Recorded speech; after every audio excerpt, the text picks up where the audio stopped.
जय श्री राधे कृष्ण दोस्तों, हर हर महादेव। माता लक्ष्मी की कृपा हमेशा आपके जीवन में बनी रहे।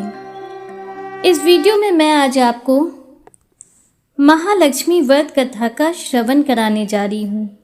दोस्तों, वैसे तो गुरुवार का दिन भगवान विष्णु को अति प्रिय है और इस दिन भगवान श्री हरि विष्णु की पूजा आराधना की जाती है, लेकिन शास्त्रों के अनुसार अघन यानी मार्गशीर्ष मास के प्रत्येक गुरुवार को अगर माता लक्ष्मी की पूजा की जाए तो माँ लक्ष्मी स्थिर रूप से हमारे घर में निवास करती हैं।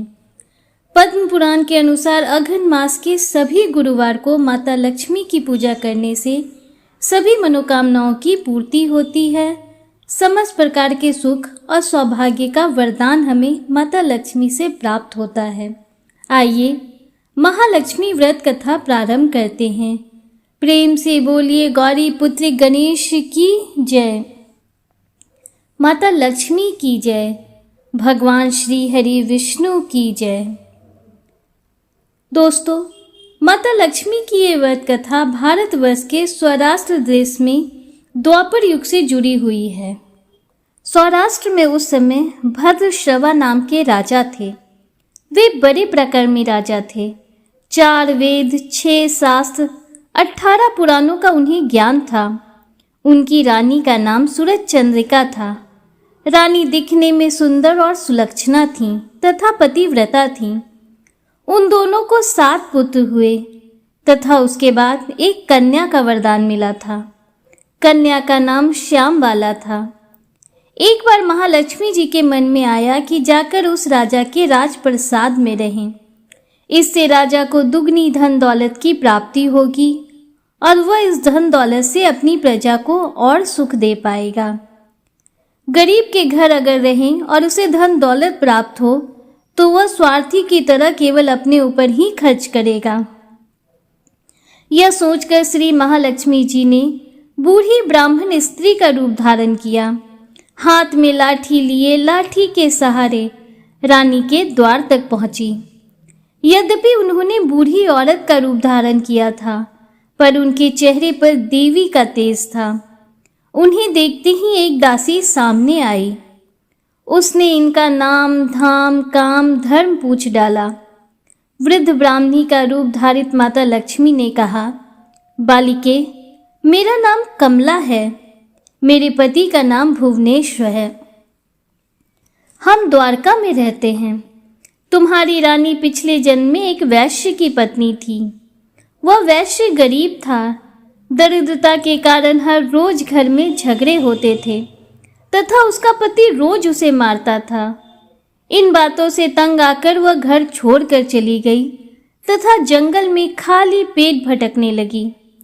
उसकी इस दुर्दशा पर मुझे दया आई।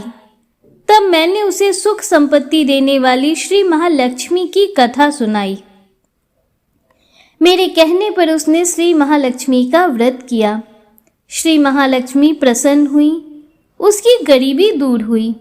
उसका घर संसार दौलत संपत्ति से भर गया।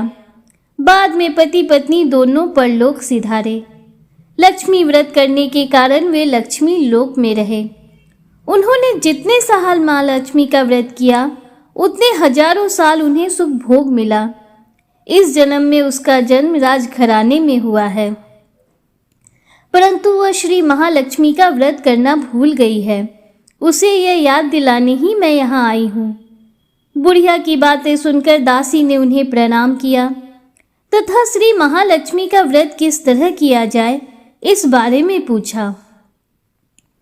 बुढ़िया रूप धारण किए हुए श्री महालक्ष्मी माता ने दासी को पूजा की विधि तथा महिमा बताई। इसके बाद वह दासी माता को प्रणाम कर रानी को बताने अंदर चली गई। राज वैभव में रहते हुए रानी को अपने ऐश्वर्य का बहुत घमंड हुआ था। संपत्ति तथा अधिकार की वजह से वह उन्मत्त हो गई थी। दासी द्वारा बताई गई बुढ़िया की बातें सुनकर वह आग बबूला होकर राज द्वार पर आकर बुढ़िया रूपी श्री महालक्ष्मी पर बरस पड़ी। उसे यह मालूम नहीं था कि श्री महालक्ष्मी माता बुढ़िया का रूप धारण किए द्वार तक आई हैं। परंतु रानी का इस कदर रूखा बर्ताव तथा अपना अनादर देखकर माता ने वहां ठहरना ठीक ना समझा। वे वहां से चल पड़ी। राह में उन्हें राजकुमारी शामबाला मिली। उन्होंने शामबाला को सारी बातें बताईं। शामबाला ने अपनी ओर से श्री महालक्ष्मी माता से माफी मांगी। माता को उस पर दया आ गई। उन्होंने शामबाला को श्री महालक्ष्मी व्रत के बारे में बताया। उस दिन अघन मास का पहला गुरुवार था। शामबाला ने परम श्रद्धा से श्री महालक्ष्मी का व्रत रखा। फलस्वरूप राजा सिद्धेश्वर के सुपुत्र मालाधर से उसका विवाह हुआ। वह धन दौलत ऐश्वर्य वैभव से माला माल हो गई। पति के साथ ससुराल में आनंद से दिन बिताने लगी। इधर श्री महालक्ष्मी का रानी पर प्रकोप हुआ। फलस्वरूप राजा भद्रश्रवा का राज एवं राज कारोबार नष्ट हो गया। यहाँ तक कि खाने के भी लाले पड़ गए। ऐसी हालात में एक दिन रानी ने राजा से निवेदन किया, हमारा दामाद इतना बड़ा राजा है, धनवान है, ऐश्वर्यशाली है, क्यों न उसके पास जाएं, अपना हाल उसे बताएं, वह जरूर हमारी मदद करेगा। इस बात पर राजा भद्रश्रवा दामाद के पास रवाना हुए। राज में पहुंचकर एक तालाब के किनारे थोड़ी देर विश्राम लेने के लिए ठहरे। तालाब से पानी लेने आते जाते दासियों ने उन्हें देखा। उन्होंने विनम्रता से उनसे पूछताछ की। तब उन्हें मालूम हुआ कि वे रानी शामबाला के पिता हैं। तो दौड़ते हुए जाकर उन्होंने रानी को सारी बात बताई। रानी ने दासी के हाथ राज परिधान भेजकर बड़े ठाठ से उनका स्वागत तथा आदर सत्कार किया, खान पान करवाया। जब वे लौटने लगे तो सोने की मोहरों से भरा घड़ा दिया। राजा भद्रश्रवा जब वापस लौटे तो उन्हें देखकर रानी सूरज चंद्रिका बहुत खुश हुई। उन्होंने सोने की मोहरों से भरे घड़े का मुंह खोल दिया, पर हाय भगवान, घड़े में धन के बदले कोयले मिले। यह सब श्री महालक्ष्मी के प्रकोप से हुआ। इस प्रकार दुर्दशा में और कई दिन बीत गए। इस बार रानी स्वयं अपनी कन्या के पास गई। वह दिन अघन माह का अंतिम गुरुवार था। शामबाला ने श्री महालक्ष्मी का व्रत किया, पूजा की, अपनी माता से भी व्रत करवाया। इसके बाद रानी अपने घर आई। श्री महालक्ष्मी का व्रत रखने पर उसे फिर से अपना राजपाट, धन दौलत ऐश्वर्य प्राप्त हुआ। वह फिर से सुख शांति से आनंदमय जीवन बिताने लगी। कुछ दिनों बाद राजकन्या शामबाला अपने पिता के घर आई। उसे अपने घर देखकर सूरज चंद्रिका को पुरानी बातें याद आई। यह कि श्यामबाला ने अपने पिता को घड़ा भर कोयला दिया था और उसे तो कुछ भी नहीं दिया था। इसी कारण श्यामबाला को पिता के घर आने पर उसका कोई आदर आतिथ्य नहीं हुआ, बल्कि अनादर हुआ। पर उसने इस बात का बुरा नहीं माना। अपने घर लौटते समय उसने पिता के घर से थोड़ा नमक ले लिया। अपने घर लौटने पर उसके पति ने पूछा, अपने मायके से क्या लाई हो? इस पर उसने जवाब दिया, वहां का साड़ लाई हूं। पति ने पूछा, इसका मतलब क्या हुआ? शामबाला ने कहा, थोड़ा धीरज रखें, सब मालूम हो जाएगा। उस दिन शामबाला ने सारा भोजन नमक डाले बिना बनाया और परोसा। पति ने खाना चखा।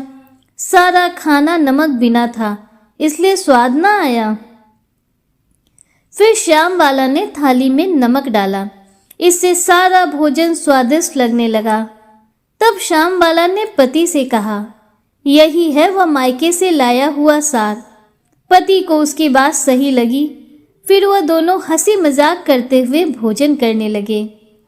कहा गया है कि इस तरह से जो कोई श्रद्धा भाव से श्री महालक्ष्मी की पूजा करे, उसे माता की कृपा प्राप्त होती है, सुख संपत्ति शांति प्राप्त होती है, सभी मनोकामनाएं पूर्ण होती हैं। परंतु ये सब प्राप्त होने पर माता की पूजा को भूलना नहीं चाहिए। हर गुरुवार को व्रत पाठ अवश्य करना चाहिए। इस तरह श्री महालक्ष्मी की महिमा भक्तों की मनोकामना पूरी करती हैं। इस प्रकार श्री अघन बृहस्पति व्रत कथा या श्री महालक्ष्मी की गुरुवार की कथा संपूर्ण होती है। प्रेम से बोलिए माता लक्ष्मी की जय, भगवान श्री हरि विष्णु की जय। दोस्तों, उम्मीद करती हूँ कि आपको अघन मास गुरुवार माता लक्ष्मी की व्रत कथा पसंद आई होगी। अगर वीडियो आपको थोड़ी सी भी अच्छी लगी हो तो वीडियो को लाइक कीजिए, दूसरों के साथ शेयर कीजिए, कमेंट में हर हर महादेव, जय श्री राधे कृष्णा जरूर लिखिए। अगर आप हमारे चैनल पर पहली बार आए हैं तो चैनल को सब्सक्राइब कीजिए, बेल आइकन जरूर प्रेस कीजिए, जिससे आगे भी आपको ऐसी ही रोचक जानकारियाँ मिलती रहें।